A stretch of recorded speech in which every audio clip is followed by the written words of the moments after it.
selamat datang di channel Biha Korslet. Jangan lupa like, komen, dan subscribe ya guys.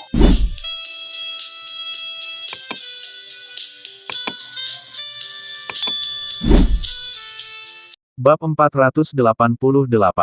Meskipun keluarga elit telah mengatur perjodohan, mereka sangat memperhatikan citra mereka. Karena Keira dan Louis bertunangan di depan umum, tidak peduli seberapa bebasnya mereka di kehidupan pribadi, mereka harus menjaga harga diri masing-masing.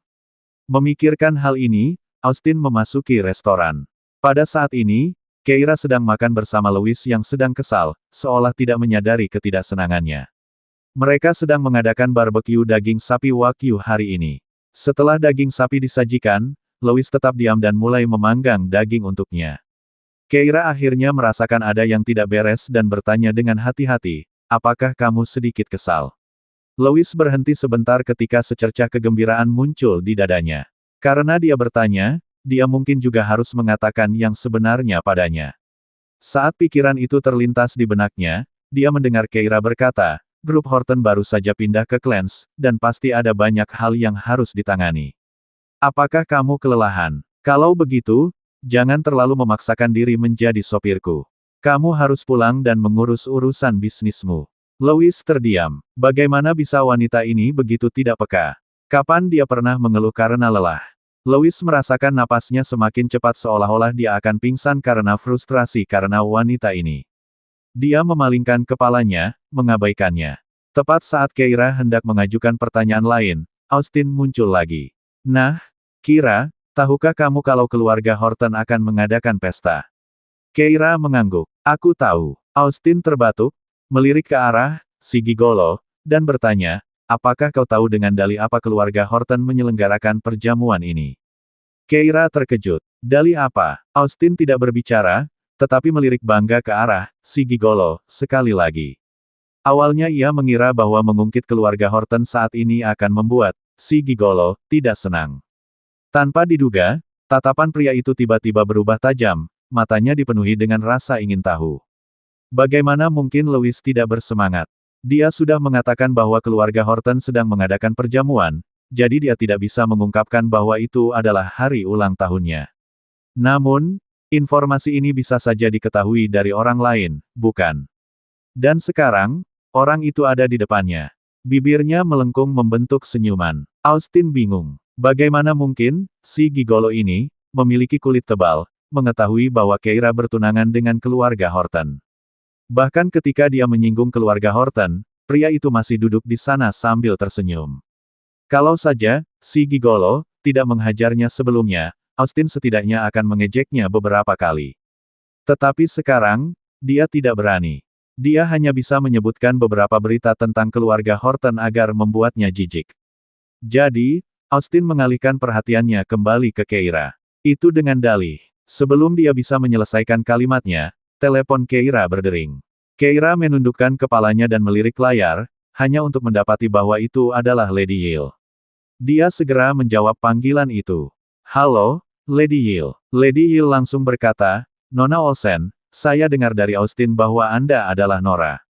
Terima kasih banyak atas kerja sama Anda dengan kami." "Sama sekali tidak masalah," jawab Keira acuh tak acuh.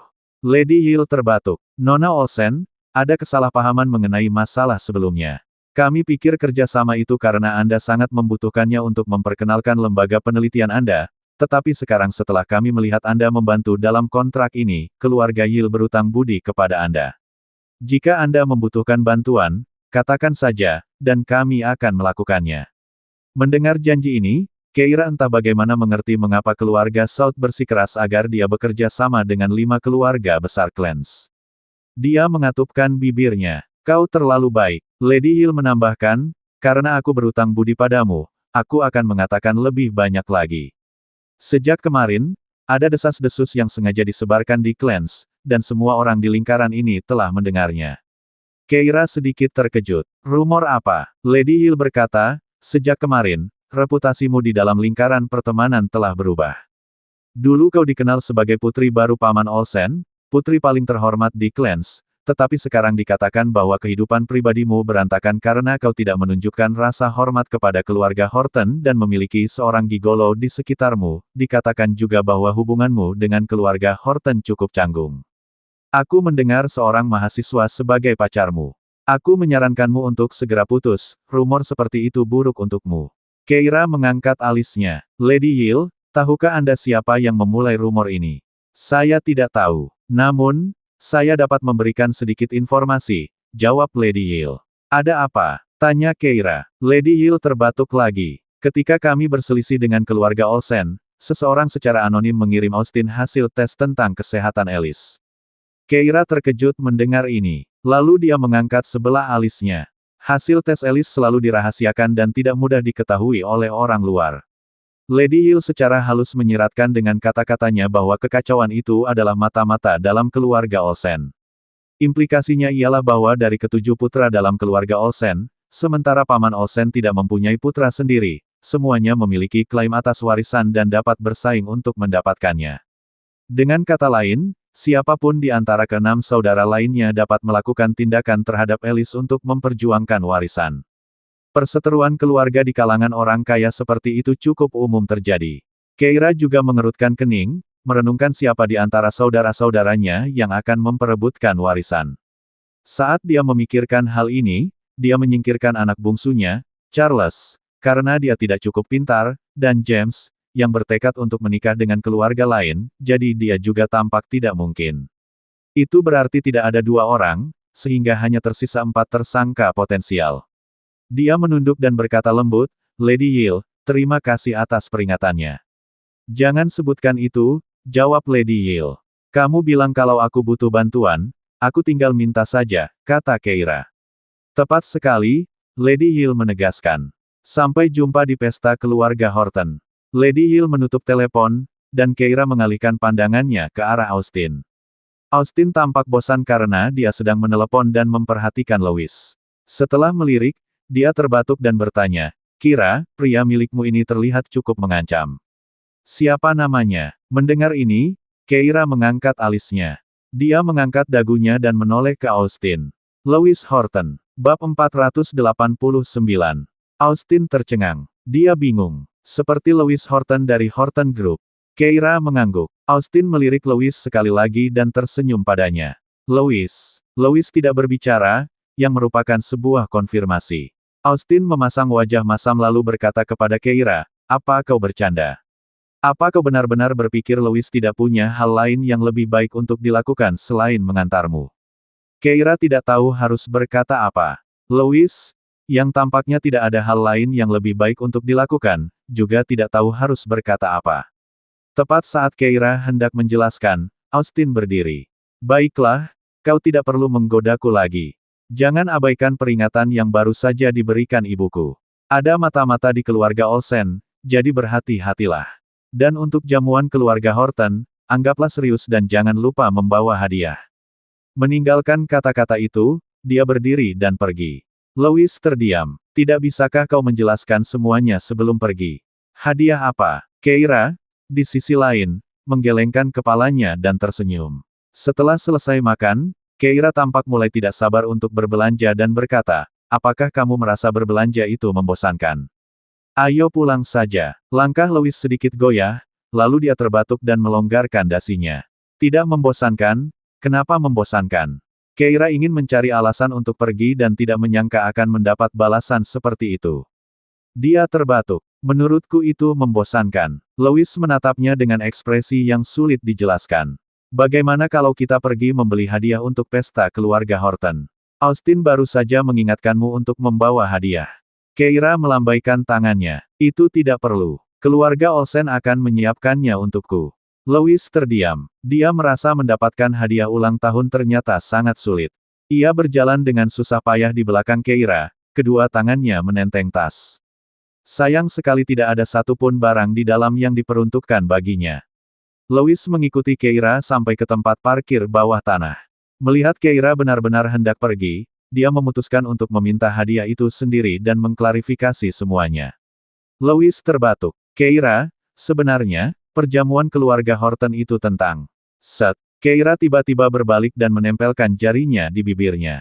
Louis sedikit terkejut. Keira langsung menunjuk ke depan. Mengikuti jarinya, Louis melihat seorang pria dan seorang wanita berpelukan dan berciuman. Tangan pria itu telah menyelinap ke pakaian wanita itu. Wanita itu mengeluarkan erangan malu-malu, terdengar seolah-olah tubuhnya lemas. Keira menjulurkan lehernya lebih jauh, ingin melihat, tetapi Louis menutup matanya. Keira langsung melotot ke arahnya. Louis terkekeh pelan. Itu tidak pantas. Keira memutar matanya dan melanjutkan. Apakah sudah musim semi? Mereka berdua mulai bermesraan di tempat umum. Meskipun ini adalah tempat parkir, ada banyak orang yang datang dan pergi. Mereka berada di sudut, dan berciuman mungkin baik-baik saja, tetapi pasangan itu jelas melakukan lebih dari itu, jelas bukan pemandangan yang indah. Saat Keira dan Louis berbalik untuk pergi, mereka mendengar percakapan pasangan itu. Sayang, apakah rasanya enak? Wanita itu mengerang pelan, suaranya terdengar seperti orang mabuk. Rasanya enak. Kamu luar biasa. Itu bisa lebih menarik, apakah kamu menginginkannya? Tentu, tapi aku sedang tidak mood. Aku tidak punya energi. Baiklah, aku tahu kamu sudah lama mengincar jam tangan itu. Aku tidak punya cukup uang di kartuku tadi, jadi aku akan meminta uang pada pacarku nanti dan membelikannya untukmu. Terima kasih, sayang. Setelah pemuda itu mengatakan hal itu dengan gembira, suasana menjadi lebih heboh. Suara wanita itu jelas tertahan, tetapi saat Keira masuk ke dalam mobil, dia tidak bisa menahannya lagi. Keira mengerutkan bibirnya dan menatap Louis. Percayakah kau betapa baiknya dia kepada pria itu? Dia benar-benar menipu pacarnya agar menghabiskan uang untuknya. Louis tersenyum dan tidak mengatakan apapun. Hari ini, Keira telah menyelesaikan kerja sama dengan keluarga Yil, yang berarti dia telah berhasil bekerja sama dengan kelima keluarga besar Clans. Keluarga South seharusnya sudah mengirimkan instruksi kepadanya untuk langkah selanjutnya sekarang. Tetapi tidak ada pesan yang datang. Jadi dia merasa cemas. Kalau tidak, mengapa dia mengkritik orang lain seperti itu? Melihat Keira hendak berbicara, Louis tiba-tiba mendekatinya. Keira terkejut dengan gerakannya. Sesaat kemudian, dia menatapnya dengan serius, lalu tiba-tiba terkekeh. Sayang, bisakah kamu menggunakan uang tunanganmu untuk membelikanku hadiah? Keira tidak tahu harus berkata apa. Wajah tampan lelaki itu sudah dekat, dan nafasnya berembus di pipinya, membuat jantungnya berdebar sesaat. Kepura-puraannya yang polos justru semakin menyulut keinginan Keira untuk menggodanya. Dia tidak dapat menahan diri untuk menelan ludah dan batuk. Louis tidak tahu bahwa dia tidak sengaja menggodanya, dan dia masih memikirkan hadiah ulang tahunnya, jadi dia melanjutkan. Sayang, bisakah kamu membelikanku hadiah? Ia mengucapkan kata demi kata, dengan rayuan yang sangat menggoda. Lagi pula, sebentar lagi adalah hari.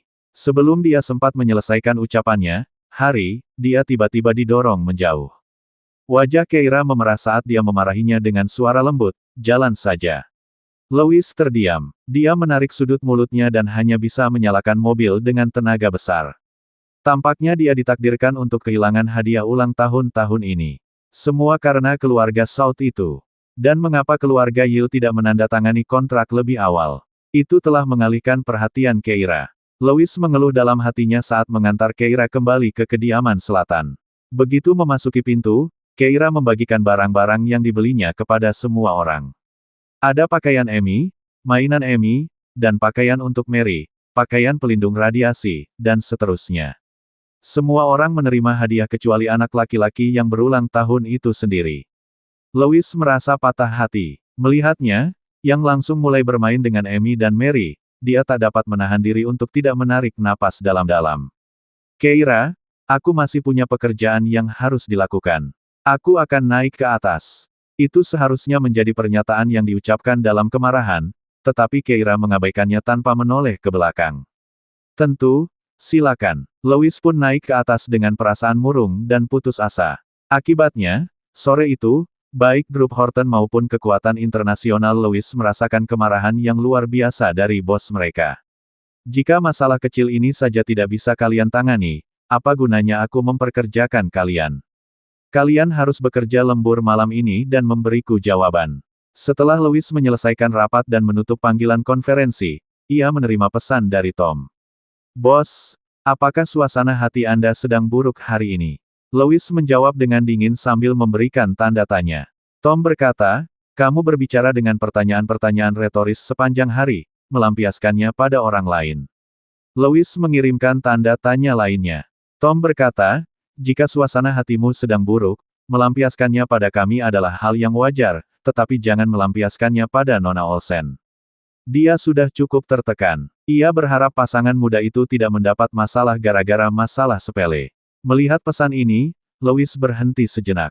Lalu dia perlahan-lahan menjadi tenang. Tom benar, dia tentu tidak bisa melampiaskan kekesalannya pada Keira. Dia menarik napas dalam-dalam lalu menuju kamar mandi untuk mandi. Setelah sore yang sibuk, mereka menikmati makan malam yang membosankan di malam hari. Setelah itu, Keira menoleh ke Mary. Mary, ada sesuatu yang ingin kukatakan padamu. Mereka berdua kembali ke ruangan terpisah. Louis terdiam. Dia merasa seperti suami angkat, atau mungkin suami pungut. Dia naik ke atas dengan semangat rendah dan berbaring di kamar tidur yang kosong, diam-diam menatap langit-langit. Dia tidak tahu berapa lama waktu telah berlalu dan hampir tertidur ketika pintu kamar akhirnya didorong terbuka, dan Keira masuk. Louis berguling. Dia masih merasa sedikit frustrasi. Lalu dia mendengar suara samar-samar di belakangnya, diikuti suara Keira, apakah kamu tertidur? Louis tidak menjawab, menunjukkan dia sangat marah. Keira bertanya lagi, tetapi Louis tetap tidak menjawab. Dia memutuskan tidak akan memperhatikan Keira hari ini. Lagi pula, dalam 2 menit, hari esok akan tiba. Ketika dia tengah memikirkan hal itu, suara di belakangnya berhenti. Louis bingung. Tidak bisakah dia berusaha lebih keras? Saat dia bergelut dengan pikiran-pikirannya itu, tiba-tiba terdengar suara seruan samar dari belakang. Aduh. Louis segera duduk tegak dan berbalik untuk melihat. Pada saat itu, dia benar-benar terpaku di tempatnya. Bab 490. Namun di belakangnya berdiri Keira, mengenakan gaun tidur lembut, dengan kue ulang tahun kecil di tangannya dan wajah tersenyum. Saat dia menoleh, tengah malam telah tiba, dan hari baru pun dimulai. Keira berkata, Louis, selamat ulang tahun.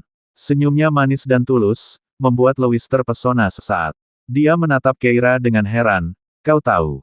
Tentu saja. Keira perlahan mendekat sambil membawa kue. Aku punya ingatan yang sangat bagus. Saat kita mendapatkan surat pernikahan kita, aku hafal ulang tahunmu.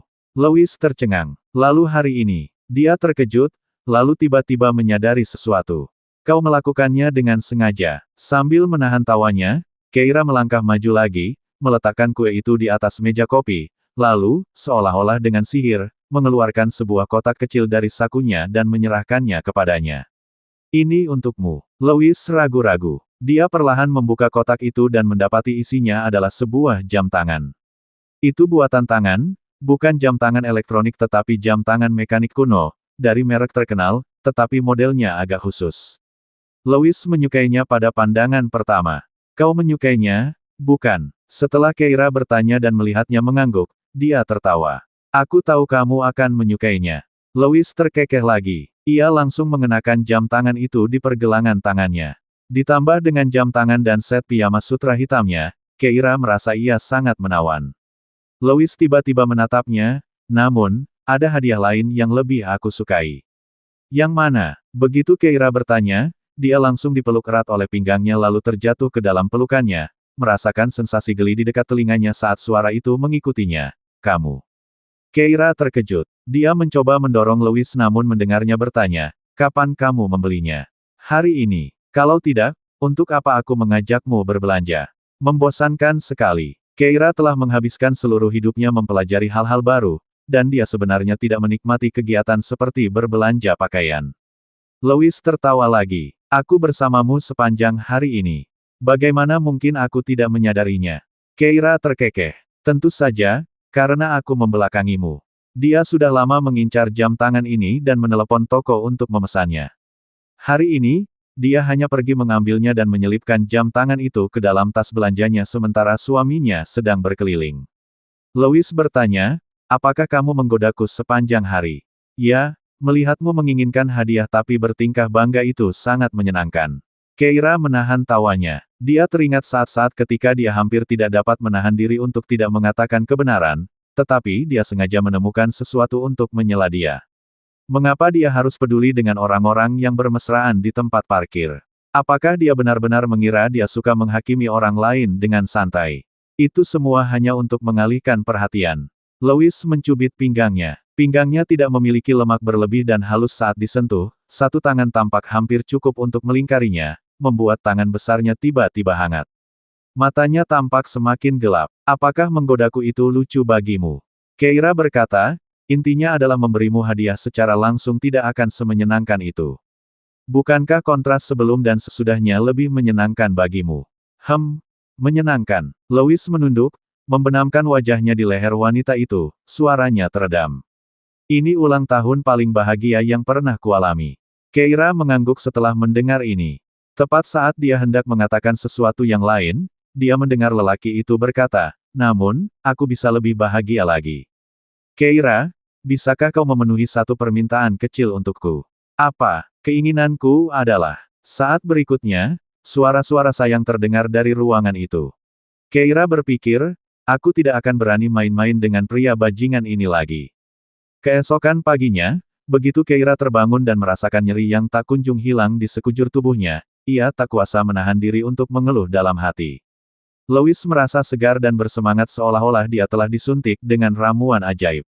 Keira menggerakkan sudut mulutnya, menopang pinggangnya untuk bangun dari tempat tidur, lalu bertanya, kau akan hadir di pesta malam ini, kan? Mendengar ini, Louis meliriknya dan berkata, Mehaem, aku tidak bisa menundanya lebih lama lagi. Keluarga Horton telah berada di Clans selama 3 bulan, dan keterlambatan kemunculannya sebagai kepala keluarga mulai menimbulkan spekulasi di antara cabang-cabang keluarga. Jika dia tidak segera muncul, orang-orang mungkin mulai berpikir dia telah disingkirkan oleh Jake dari cabang pertama keluarga. Keira mengangguk, oke. Kemudian dia berkata, nanti aku akan kembali ke keluarga Olsen dan akan pergi ke pesta bersama mereka di malam hari. Bagaimana denganmu? Aku akan membawamu ke keluarga Olsen. Keira tidak keberatan. Setelah sarapan bersama, Keira diantar ke rumah keluarga Olsen oleh Louis. Saat keluar dari mobil, Keira melambai nakal ke arah Louis, membuat matanya kembali gelap. Bertemu dengan tatapan tajamnya terasa seperti terbakar, dan dia mengalihkan pandangannya. Dia tersenyum dan kemudian melangkah ke ruang tamu keluarga Olsen. Di dalam ruang tamu, saat itu, ketujuh saudara Olsen sudah berkumpul di sana. Demam Alice sudah mereda, tetapi tubuhnya masih lemah akibat penyakitnya baru-baru ini. Karena itu, dia duduk diam di sudut, tenggelam dalam dunianya sendiri. 6 saudara lainnya berkerumun bersama, berbisik-bisik di antara mereka sendiri. Akhir-akhir ini, semua orang di lingkaran ini menjelek-jelekkan adik perempuan kita. Apa yang harus kita lakukan? Yang terpenting, kemesraan Kira terlalu keterlaluan.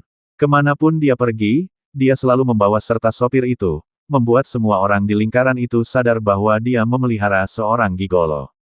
Jika aku Louis, aku pasti akan merasa sangat terhina sekarang. Apa yang harus kita lakukan sekarang? Kudengar Nyonya Horton tua itu tampaknya tidak senang dengan Kira. Rumor-rumor ini pasti berasal dari keluarga Horton sendiri, pasti benar. Bagaimana kita meyakinkan Kira untuk putus dengan gigolo itu? Mungkinkah Kira ingin membatalkan pertunangannya dengan Louis lebih dari yang kita duga? Dia tidak tumbuh dalam keluarga Olsen, tidak perlu baginya untuk menikah dengan keluarga lain hanya demi kita. Kau benar, aku juga berpikir begitu. James berseru, jika Kira tidak menyukai Louis, maka mari kita perjelas dengannya malam ini dan batalkan pernikahan ini. Yah, kurasa kita tidak perlu tergesa-gesa. Kita bisa menunggu dan melihat, bagaimana kalau malam ini, sepupu kita cocok dengan Louis. Anak bungsu dalam keluarga, Charles, diam-diam menyuarakan pendapat ini. Di tengah-tengah perbincangan semua orang, Keira perlahan masuk. James terbatuk. Kira, mana gigolomu? Yah, dia pergi untuk bersiap-siap. Bersiap untuk apa? Perjamuan malam ini. Apa? James tercengang. Dia mau ikut juga. Bukankah ini agak tidak sopan terhadap keluarga Horton? Bab 491.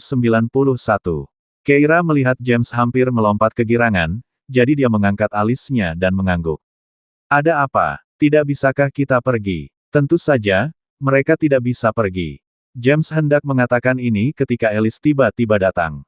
Keira, ada sesuatu yang perlu kubicarakan denganmu. Kemarilah sebentar. Keira mengangguk dan mengikuti Alice ke samping. Ada apa? Alice bertanya, bagaimana kabar Mary akhir-akhir ini? Keira berkata, dia cukup baik. Ekspresi Alice berubah sejenak. Anak itu benar-benar miliknya. Itu adalah sesuatu yang tidak diantisipasinya, dan dia teringat bagaimana Mary berusaha mempertahankan anak itu karena dia mencintai ayahnya. Dia yakin bahwa Mary mempunyai perasaan padanya. Ia mengira Mary akan menaruh dendam padanya karena anak itu dan karenanya menjauhinya, tetapi jika Maria baik-baik saja, apakah itu berarti ia tidak lagi mencintainya? Alice menunduk dan tersenyum pahit. Bahkan jika itu benar, dia pantas mendapatkannya. Semua ini adalah perbuatannya sendiri, dia tidak akan menyalahkan orang lain. Alice menepuk bahu Keira lalu bertanya, apakah dia akan menghadiri perjamuan malam ini? Dia tidak akan datang. Mary butuh istirahat, dan perutnya sudah mulai membuncit, tidak pantas baginya untuk menghadiri acara seperti itu. Selain itu, Mary telah memutuskan hubungan dengan keluarga Davis dan telah menandatangani perjanjian perceraian dengan Alice. Akan agak memalukan baginya untuk tampil di depan umum. Mendengar ini, Alice mengangguk lalu berkata, kalau begitu aku juga akan menjauh. Sampaikan pesan, selamat ulang tahun, untuk Louis dariku. Setelah meninggalkan pesan itu, dia langsung keluar pintu, menuju ke arah kediaman selatan lagi. Kali ini Keira tidak menghentikannya. Cinta dan kebencian antara Alice dan Mary adalah urusan mereka sendiri, dan Keira tidak boleh terlalu ikut campur. Dia marah karena Alice tidak mendengarkan dan tidak mau mengenali anak itu, tetapi sekarang, setelah mengetahui bahwa semua ini adalah tipu daya keluarga South, dia tidak dapat menyimpan dendam lagi terhadap Alice. Dia bahkan merasa agak bersalah. Dia pasti menjadi sasaran karena dia. Saat Keira memikirkan hal ini, Paman Olsen, kedua saudaranya, dan istri mereka berjalan keluar bersama. Paman Olsen menatap lurus ke arah Keira. Apakah kamu sudah siap? Bagaimana kalau kita berangkat? Keira mengangguk. Sebuah prosesi besar masuk ke mobil, keluarga Olsen mengerahkan 6 kendaraan untuk mengangkut semua orang. Keira dan Paman Olsen naik mobil bersama. Dalam perjalanan, Keira melirik ke arah pengemudi dan hendak bertanya kepada Paman Olsen apakah pengemudi itu dapat diandalkan ketika ia mendengar Paman Olsen mulai berkata, pengemudi seseorang selalu menjadi orang kepercayaannya yang paling terpercaya karena hidup dan kekayaan Anda ada di tangan pengemudi ini. Keira mengerti maksudnya dan segera berkata, aku curiga ada mata-mata di keluarga Olsen.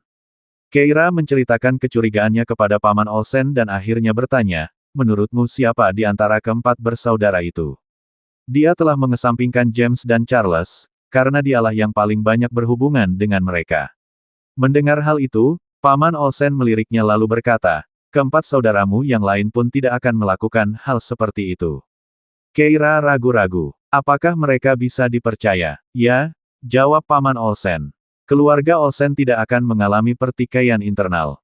Tidak ada pertikaian sebelumnya, dan tidak akan ada pertikaian di masa mendatang. Itulah sebabnya anak-anak keluarga Olsen tidak ingin memecah belah keluarga. Ketujuh bersaudara itu tumbuh bersama dan merupakan saudara yang dapat saling percaya. Keira hanya mengangguk. Kalau bukan mereka, dia mengerutkan keningnya. Paman Olsen berkata, saya akan menyelidiki masalah ini. Kamu tidak perlu terlalu khawatir. Dengan begitu banyak pembantu di rumah, sebenarnya banyak orang yang dapat dicurigai ingin melihat laporan pemeriksaan fisik Alice. Keira mengangguk, tampak sepenuhnya percaya. Keduanya terdiam sejenak, lalu tiba-tiba keduanya tampak memikirkan sesuatu.